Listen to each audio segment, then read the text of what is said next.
Well, thank you again for joining us.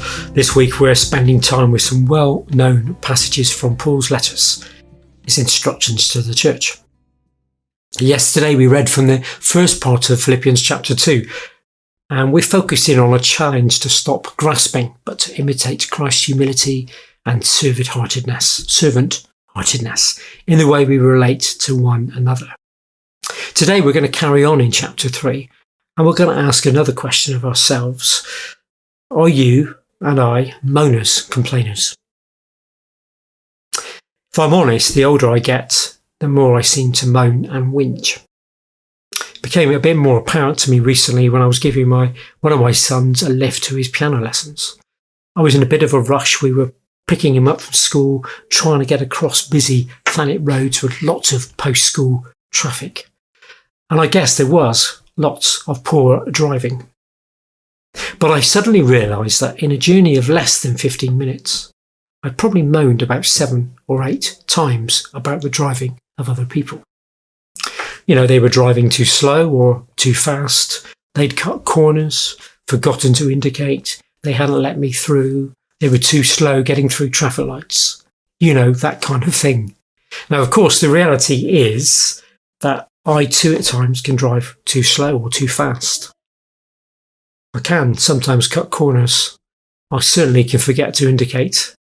I can push through gaps in a hurry and be a bit dawdly at traffic lights. I hope that hasn't shocked you. It becomes so easy, doesn't it, to moan and whinge our way through life, particularly being critical of other people, maybe a little bit gentler on ourselves. And often we find ourselves whinging and complaining about things that really don't matter. What kind of example was I being to my son in the car that day? It almost got me into trouble with a few days later on the way to school. We were walking to the school gates and someone had parked on double yellow lines. And my son complained in a very loud voice about selfish parking. Definitely words he got from me, just at the time that the driver was getting out of the car. I don't think they heard, but it could have been embarrassing. We're going to hear what Paul says about Christ's followers. Philippians 3, verses 12 to 16. Philippians 3, 12 to 16.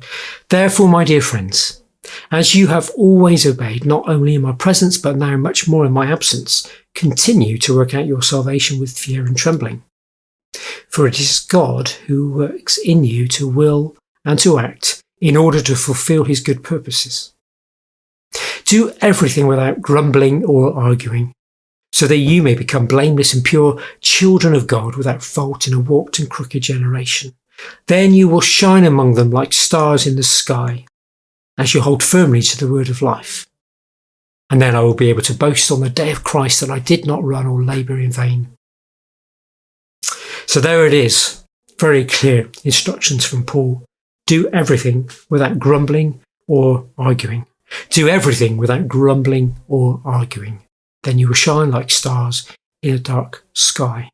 What a challenge that is for us, or for me, maybe not for you. But imagine the witness of the Church of Jesus if we stopped whinging and grumbling and arguing, often about these ordinary things in life that really don't matter. Particularly about those things that we're very likely to do wrong ourselves at other times. Imagine the difference we could make. Imagine the example we would be giving. Of course, all we have to do is remember our Saviour, how he went silently without complaint to the cross for you, for me. On his journey to the cross, he wasn't complaining and moaning about all the things I do wrong, you do wrong. He humbled himself, was obedient to his Father, and worked out yours and my salvation. So let us shine like stars this week, as we refuse to be whingers and complainers. May God bless us.